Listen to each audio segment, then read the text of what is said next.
Kalām al-Arab, sources, problems, and methods. The topic.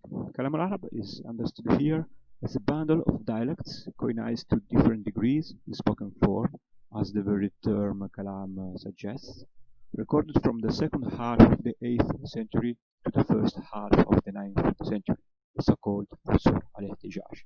This means that Kalām al-Arab is heterogeneous, directly observed, heard from informants, oral and non-literary.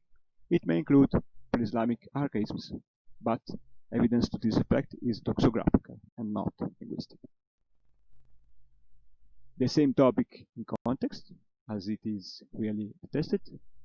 Kalām al-Arab is any piece of data concurring with a formula referring to heterogeneity, for instance an ethnonym or the term lugha. So, وَالْعَذَائِبُ الْمَاءُ لِبَنِي تَمِيم is a piece of data of Kalām al-Arab because of the expression Bani Tamim, or a piece of data concurring with a formula referring to orality.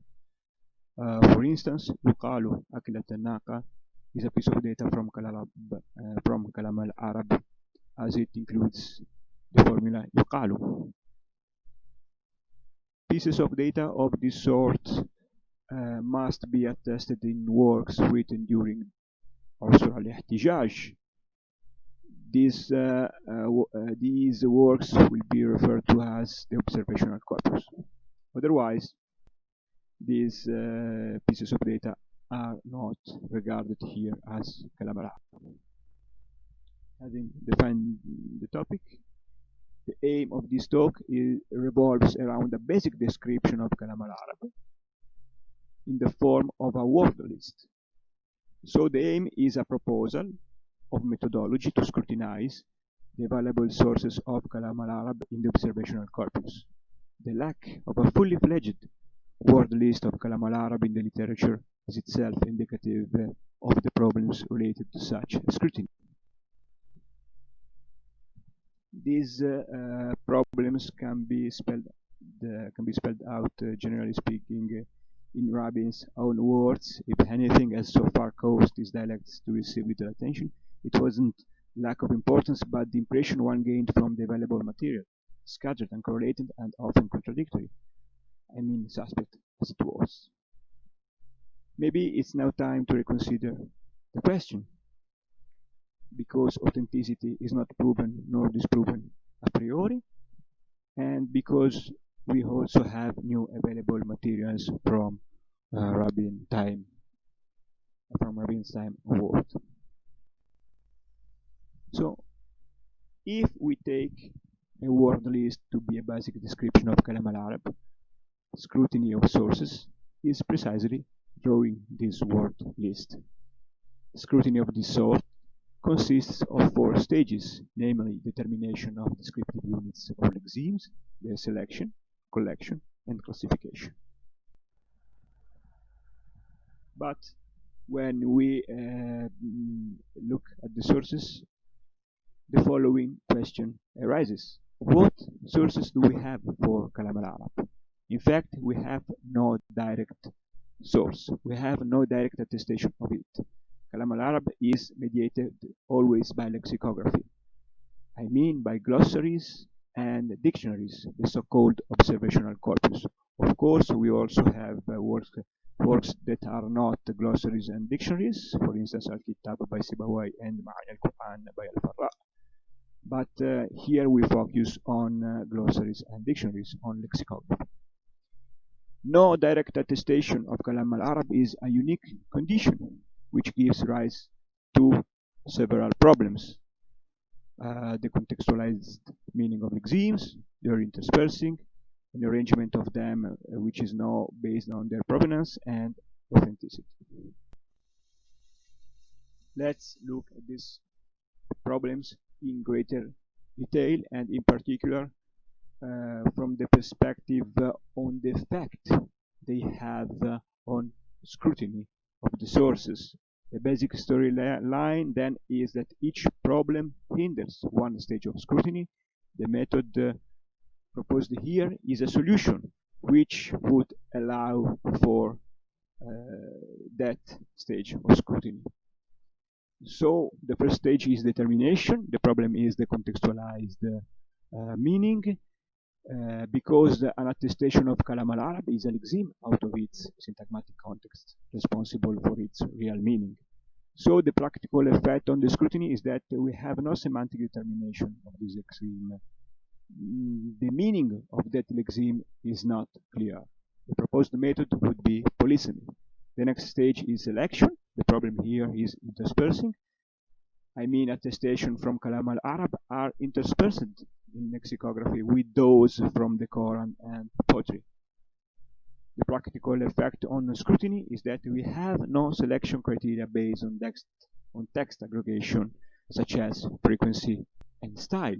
The proposed method would be the semantic field. The next stage is collection of lexemes. In this case, the problem is that we have no arrangement by kind of attestation lexicography. We have no separate group of attestations of lexeme from Kalām al-Arab arranged by root and so on. No separate group of attestations from the Quran arranged by root and so on. And the same holds for poetry. The practical effect on the scrutiny is non-searchability of lexemes of Kalām al-Arab. The proposed method here would be the lexical field. Finally, we have classification. The problem here is authenticity because of the possible interpolation on the part of a grammarian or lexicographer. The practical effect on scrutiny is that this kind of interpolation allows for no atlas or for no periodization of these lexemes. The solution proposed here would be a restricted version of comparative method.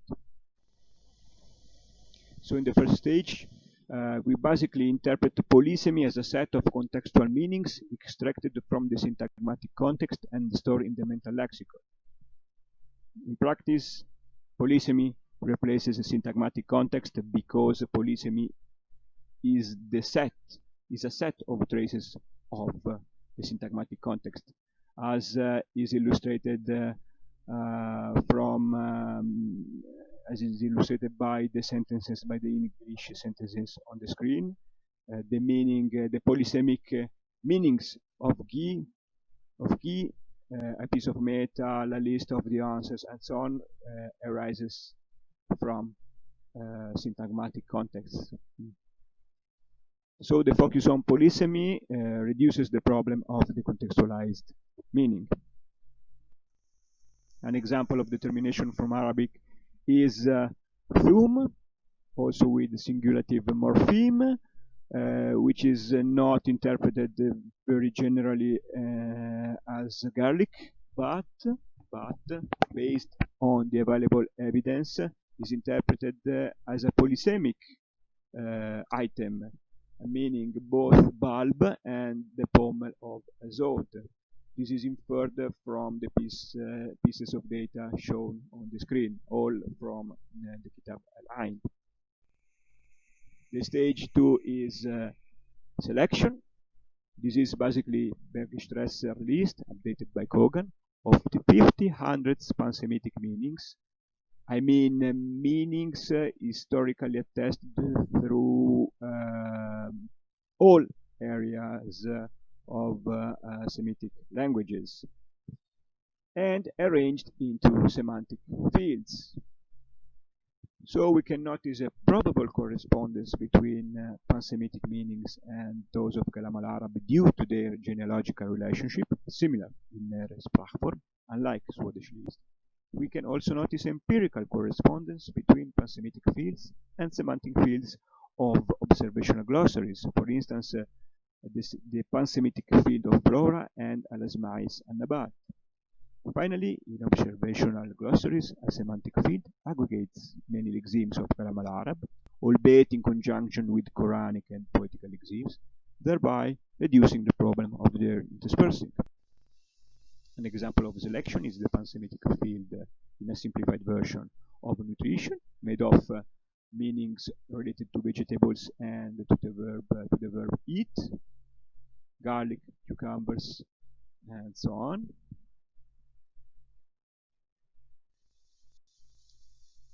what we can do with that semantic field? Collection of data, which is basically adding a pan-Semitic meaning to its form in Kalam al-Arab, as attested in a glossaries field. This is why this is a method based on the lexical field. We move from semantic to lexical field by simply addition of forms. But a pan-Semitic field never fully matches a glossaries field. This is desirable because this mismatch increases the number of the lexeme of Kalam al-Arab we can obtain from the sources. Let's consider one possibility. The two fields match relative to a pan-Semitic meaning. We just add, therefore, this pan-Semitic meaning to its form in Kalam al-Arab. That's it. The second possibility is that the glossaries field doesn't match the pan-Semitic one, attesting to a non-pan-Semitic meaning. So, in this case, we just add the non-pan-Semitic meaning to its form in Kalam al-Arab. The reverse case, namely, a pan-Semitic field that doesn't match the glossaries field. In this case, we use instead the pan-Semitic form. To find a corresponding form in Kalam al-Arab, we just consult a glossaries modern index of Kalam al-Arab Beirut, the so-called Fehris al-Lugha, and precisely this modern index of Kalam al-Arab reduces the problem of non-searchability. In addition, it also gives the desired polysemic meanings we need for a lexeme of Kalam al-Arab.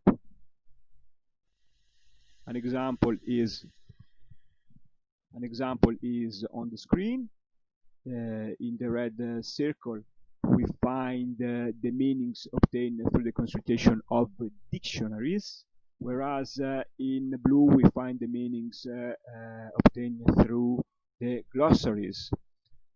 This can be seen from the semantic field. The semantic field Alhamd, we relate to Durbus, in the sense of a small cucumber, and the semantic field Bab al-Akl wal-Ukla, which relates to the meaning of akilat, which is consumed rather than eating. Now we move to the last stage, that of classification, in which case we use areal and chronological criteria, which at the same time are also authenticating criteria. This is a flexible classification. I mean, we can demote or promote, so to speak, a given lexeme in the case of new evidence. The first criterion is areal, and it is a formula including an ethnonym. A lexeme of Kalam al-Arab associated with it is probably authentic.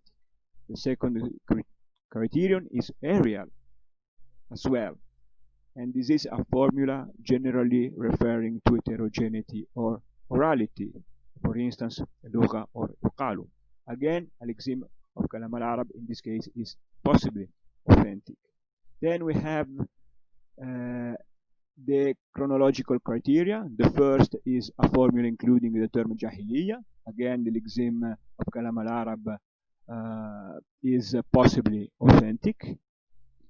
The second chronological criterion is based on the comparative method, but on a restricted version of it, in the sense that it focuses on languages which have a genetical and or areal affinity with Kalam al-Arab, epigraphic North Arabian and epigraphic South Arabian. A lexeme of Kalam al-Arab, in this case, that shows consonantal and semantic correspondence with an epigraphic lexeme, understood in this sense, is pre-Islamic and implicitly authentic. The last chronological criterion, again, is based on a restricted version of comparative method.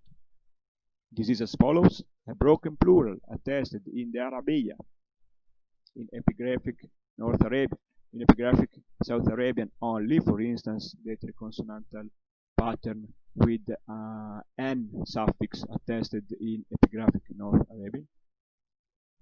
A broken plural of this sort with a derived meaning is pre-Islamic. All of this because of the fourth law of analogy. Some examples of classification. We begin with the last chronological criterion, Kurywowicz's fourth law of analogy. Basically, the data from Kalām al-Arab runs in parallel with the modern English data. For instance, in English we have brethren, which is a word including an old plural morpheme going back to Old English. For instance, brethren is on a par with ein, and at the same time it conveys a derived meaning in the sense of monks rather than brothers. Mutatis mutandis, Kalām al-Arab attests to plural shuhban, which, like brethren, includes a morpheme of plural going back to an old language stage, that of epigraphic North Arabian only. I mean the broken plural morpheme triconsonantal pattern plus n suffix. And at the same time, in addition to this old morpheme, the lexeme shuhban also conveys a derived meaning. Based on this criterion, based on this scenario, shuhban is pre-Slavic. A more general example of classification is now on the screen. We focus on the arrows.